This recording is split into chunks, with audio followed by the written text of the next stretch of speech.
Digital forensics के जो core principles हैं वो क्या है? सबसे पहले हम एविडेंस को फाइंड करते हैं, ठीक है, और आइडेंटिफाई करते हैं कि वो कहाँ पे स्टोर है, कहाँ से मिला हमें और कहाँ पर था, उस पर क्या हुआ है। जब हम उसको फाइंड कर लेते हैं एविडेंस को, हम उसको प्रिजर्व करते हैं कि उसको कोई भी चेंज ना कर सके, उसमें कोई भी ऑल्टरनेशन ना कर सके, मतलब उसकी हम इंटीग्रिटी को मेंटेन रखने की पूरी कोशिश करते हैं। जैसे कल हमने चेन ऑफ कस्टडी की वो की थी एक्टिविटी, उसमें क्या था कि हम कोर्ट को बता रहे थे कि हमारा जो एविडेंस है उसकी कोई भी इंटेग्रिटी जो है वो कॉम्प्रोमाइज बिल्कुल भी नहीं हुई। जिसने जब हमारे इसको एविडेंस को हैंड ओवर किया, जिसको भी हमने या जिसने लिया हमसे, उसका जो है पूरा टाइम वगैरह सब कुछ ऐड है हमारे पास, और किस कंडीशन में एविडेंस दिया था वो सब हमारे पास चेन ऑफ कस्टडी में ऐड हो जाता है, ठीक है।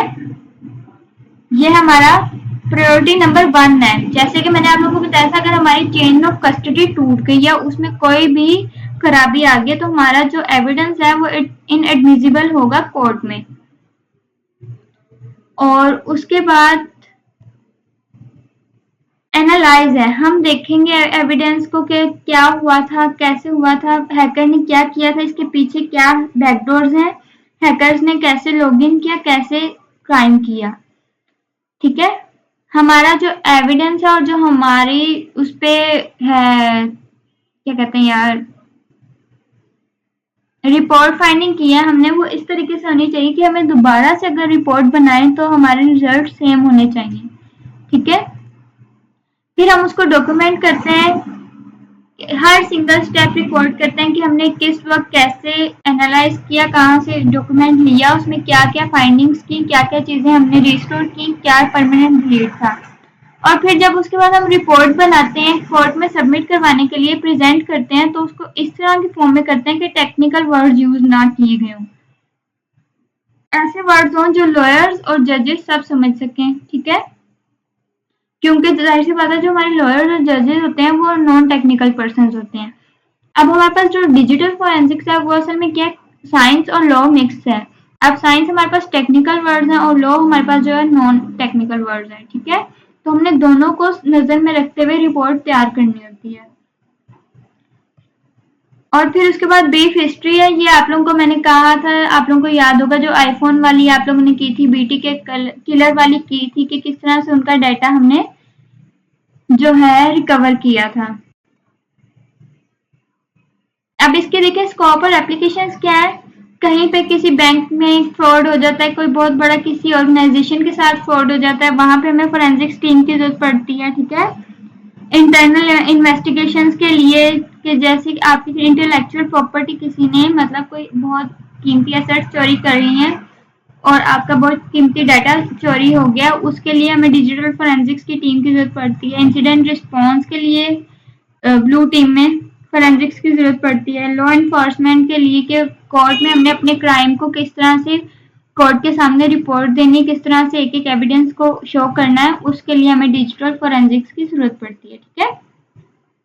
अच्छा, ये बेसिक कॉन्सेप्ट्स हैं हमारे पास डिजिटल फोरेंसिक्स के। आर्टिफैक्ट्स क्या होते हैं हमारे पास, जैसे हमारे पास रियल टाइम में कोई क्राइम हो जाए तो हमारे पास जो तब हम एविडेंस कलेक्ट करेंगे उनका नेम कुछ और होता है, बट जब हमारे पास कंप्यूटर में कोई क्राइम हो जाए तो जो भी हमें लॉग्स बैकडोर्स कंप्यूटर के अंदर से मिलेंगे, जो भी एविडेंस कंप्यूटर में से मिलेगा उसे हम आर्टिफैक्ट्स कहेंगे, ठीक है। देखिए आर्टिफैक्ट्स हैं pieces of evidence performed on a system, activity performed on a system, जो हमारे सिस्टम पे एक्टिविटी हुई है उसके जो एविडेंस हमारा सिस्टम हमें दे रहा है वो हमारे पास क्या है, आर्टिफैक्ट्स है। अब हमारे पास आर्टिफैक्ट एक्टिविटी क्या हमें शो करेगी, जो हमारा ऑपरेटिंग सिस्टम है ना, सिस्टम का विंडो हो गई, लिनक्स हो गया, ये कभी भी जो आपके एविडेंस है परमानेंटली डिलीट कर ही नहीं सकता है, ठीक है। ये वाहिद जो है ना हमारे पास जो हमारे पास हादसा हुआ था ना उसका आंखों देखा गवाह होता है, ये कह सकते हैं हम, ठीक है। एविडेंस प्रिजर्वेशन करेंगे हम कि किस तरह से हमने उसको प्रिजर्व करना है, एक क्या कहते हैं सील पैक बॉक्स में, अगर हमें कोई ड्राइव मिली है, ठीक है। और हमने किस तरह से इसकी इंटेग्रिटी को बचाना है। राइट ब्लॉकर्स को यूज करते हैं हम अपने एविडेंस को इंटीग्रेट या राइट ब्लॉकर्स यूज करते हैं हम इंटीग्रिटी को रखने के लिए कि वो हमारी जो है ब्रेक ना हो इंटेग्रिटी यार। अब राइट ब्लॉकर क्या करता है, सिर्फ डाटा को रीडेबल रखता है, उसमें राइटिंग की जो परमिशन है उसको बंद कर देता है। मतलब यूजर को परमिशन नहीं देता कि वो कोई भी डाटा राइट कर सके, बट रीड कर सकता है। वो ये काम करता है हमारे पास राइट ब्लॉकर। फिर चेन ऑफ कस्टडी, इसका लेक्चर मैं आप लोगों को दे चुकी हूँ। ये हमारे पास एक क्रोनोलॉजिकल डॉक्यूमेंट है, मतलब एक सीक्वेंस वाइज एक इवेंट का डॉक्यूमेंट है जो बताएगा किस टाइम पे एविडेंस को किसकी हैंड ओवर किया, एविडेंस के साथ क्या हुआ और क्या डेट थी, सब कुछ ये बिल्कुल सीक्वेंस में बताएगा। फिर ऑर्डर ऑफ वोलेटिलिटी। अच्छा, अब ये बहुत इंपॉर्टेंट चीज है, मैं आप लोगों को बताती हूँ।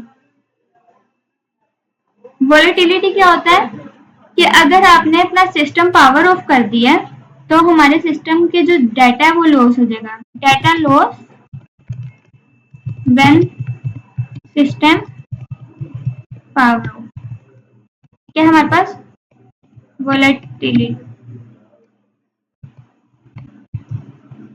अब वोलेटिलिटी में हमारे पास क्या होता है, जो सबसे जल्दी जहां का डाटा हमारे पास रिमूव होता है वो हमारे पास कैशे या रजिस्टर्स होते हैं।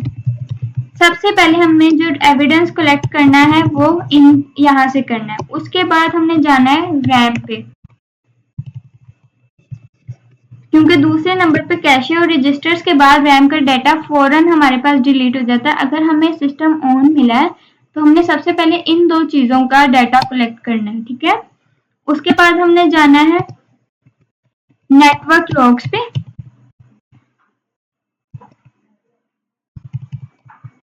फिर हम चले जाएंगे अपने हार्ड ड्राइव पे। हार्ड ड्राइव हमारे पास नॉन वोलेटाइल है तो इसका हम आराम से कॉपी बना के तब भी हम इसका एविडेंस को कलेक्ट कर सकते हैं। But these are most important, यहां तक हमारे पास मोस्ट इम्पोर्टेंट है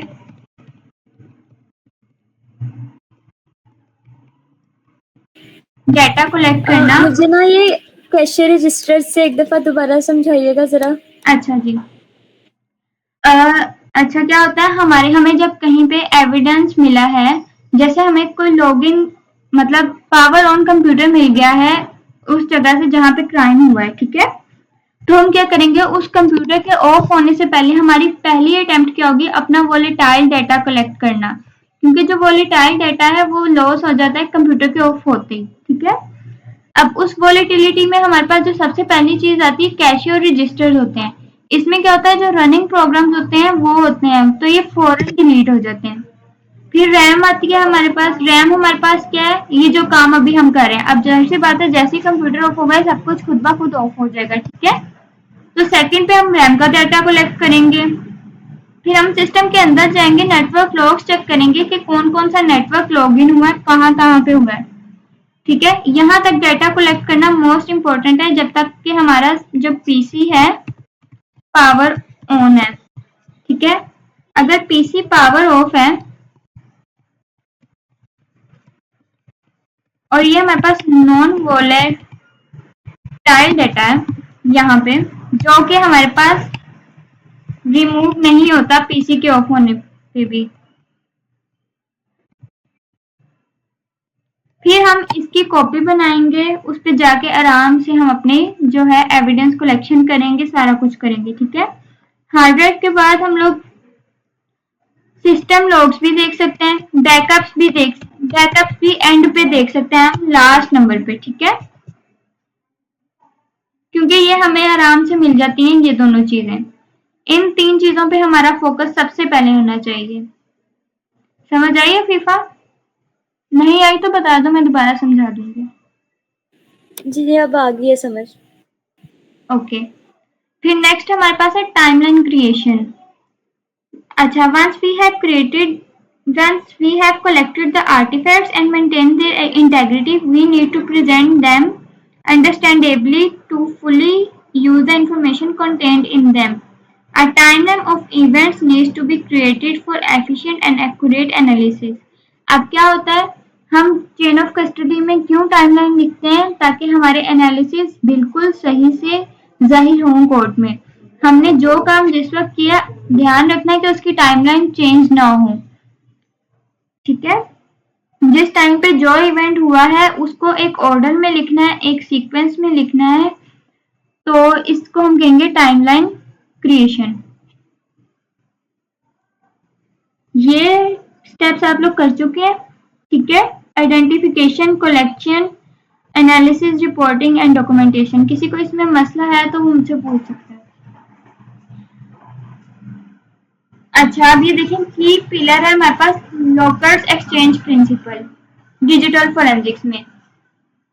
every contact leaves a trace, मतलब हमारे सिस्टम पे कोई एक भी कॉन्टैक्ट हुआ है, किसी ने ब्राउजिंग हिस्ट्री की है या कुछ खोला है, वो जरूर कोई ना कोई एविडेंस छोड़ जाएगा। मैंने जैसे आप लोगों को कहा, हमारा जो सिस्टम है, हमारा जो ऑपरेटिंग सिस्टम है, वो आंखों देखा गवाह होता है हमारे सिस्टम के साथ जो हुआ सबका, और वो कभी भी डिलीट नहीं होता। कोई जितना मर्जी डिलीट कर ले, कहीं ना कहीं से रिस्टोर हो जाता है। ठीक है, in the digital world, every action on a digital system creates, alters or deletes digital artifacts. अब क्या होता है, डिजिटल वर्ल्ड में कोई भी एक्शन हुआ है जो हमारे सिस्टम के साथ, वो कोई ना कोई निशान छोड़ देता है, या कुछ बना देता है हमारे सिस्टम में, कुछ चेंज कर देता है या कुछ डिलीट कर देता है, जिससे हमें पता लग जाता है कि कुछ हुआ है हमारे कंप्यूटर में। अब हमारे जो जॉब है वो फाइंड करना है browser history, log file, registry entries, file Meta data and reconstruct the events. अच्छा, ये एक बहुत मजे की लैब है, ये मैं आप लोगों को आज इसलिए नहीं करवाऊंगी क्योंकि हमने एथिकल हैकिंग की लैब की है। नेक्स्ट हम इसकी भी लैब करेंगे और एथिकल हैकिंग की भी करेंगे, और इसकी थ्योरी को हम नहीं छेड़ेंगे क्योंकि वो मैंने आपको पहले ही समझा दी होगी। ठीक है, ये चेन ऑफ कस्टडी आ गया फिर से। ये हमारी लैब है। ठीक है, ये मैं आप लोगों को करवाऊंगी।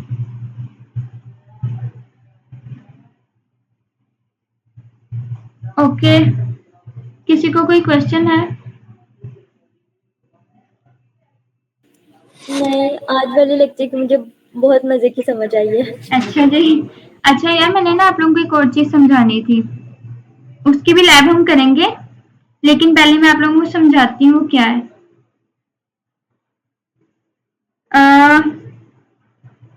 आप लोगों को पता होगा हार्ड लिंक और सॉफ्ट लिंक, पता है, कुछ आइडिया है? किस चीज का, एक दफा रिपीट कीजिएगा। हार्ड लिंक और सॉफ्ट लिंक्स। हार्डवेयर और हार्ड लिंक्स और सॉफ्ट लिंक्स, मैं लिख के दिखाऊं?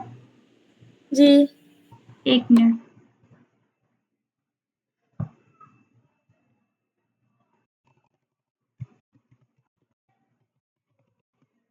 समझे?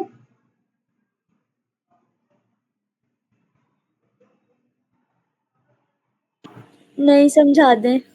अच्छा, अब मैंने लिनक्स बंद कर दी है, इसकी लैब भी नेक्स्ट टाइम करेंगे। मैं अभी थोड़ा सा समझा देती हूँ इसको। ठीक है, अब देखो, मेरे पास अगर एक विंडो पे फाइल है, ठीक है, मैंने उसका एक और नाम रख दिया, जैसे मेरे पास फाइल है डॉक्यूमेंट्स की। ठीक है, और मैंने इसी फाइल को एक और नाम दे दिया। ठीक है, तो इसको हम कहेंगे इस फाइल का जो हार्ड लिंक है वो क्रिएट हो गया। ठीक है, अब अगर मैं इस रियल फाइल को document.txt को डिलीट कर दूं तो क्या होगा? जो मेरे पास दूसरी इसकी मैंने कॉपी फाइल बनाई थी उसमें से डाटा डिलीट हो जाएगा। डाटा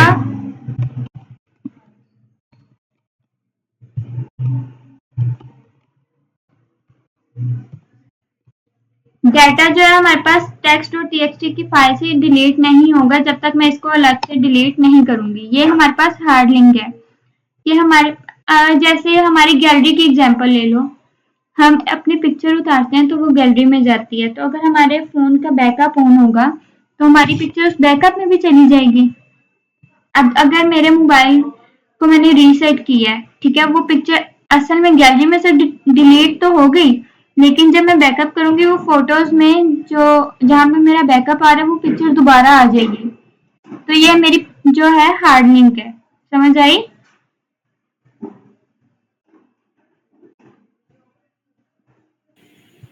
नोटपैड से एक दफा रियल लाइफ फाइल का थोड़ा सा बताइएगा।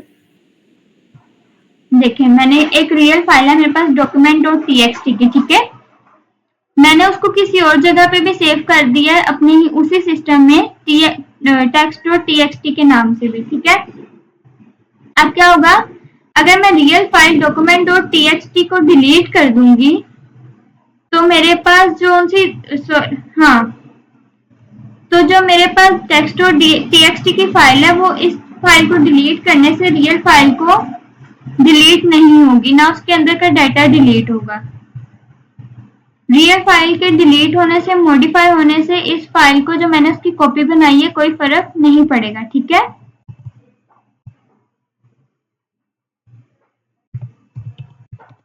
आफिफा आई समझ? जी। अब जो हमारे पास सॉफ्ट लिंक है वो क्या है, हमारे पास एक जो रियल फाइल है उसका शॉर्टकट है। मतलब मैंने कोई, जैसे ये देखो,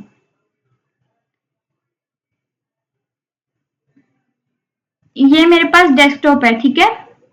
अब मैं इसका अगर शॉर्टकट बनाऊं, यहाँ पे बल्कि बना होगा, ये देखो, ये शॉर्टकट डेस्कटॉप, ठीक है। ये मेरे पास एक शॉर्टकट बन गया इसका। अब क्या होगा, ये क्या हुआ है, मीटिंग एंड होने वाली है। जल्दी से समझ लो, फिर नेक्स्ट लेक्चर में बाकी समझाऊंगी। ये शॉर्टकट फाइल मुझे हमेशा इसकी रियल फाइल की तरफ लेके जाएगी, ठीक है, document.txt की तरफ, ना कि कोई नई फाइल बनेगी। अगर मैं शॉर्टकट फाइल को डिलीट कर दूं तो मेरी असल फाइल तब भी डिलीट नहीं होगी, वो वहीं रहेगी, सिर्फ उसका शॉर्टकट डिलीट हो जाएगा, मुझे लेंथी वे में जाकर उसको खोलना पड़ेगा, ठीक है। अब ये चाहिए फाइल? यार जल्दी बोलो, मीटिंग का टाइम खत्म हो रहा है। मैंने नोट कर लिया हुआ वैसे। कर दूंगी फिर भी, ठीक है। बाकी मैं ना आप लोगों को नेक्स्ट क्लास में समझाऊंगी, टाइम खत्म हो रहा है मीटिंग का, ठीक है। ओके। ओके, आप लोग लीव कर सकते हो। अल्लाह हाफिज। अल्लाह हाफिज। ओके इकरा, अल्लाह हाफिज।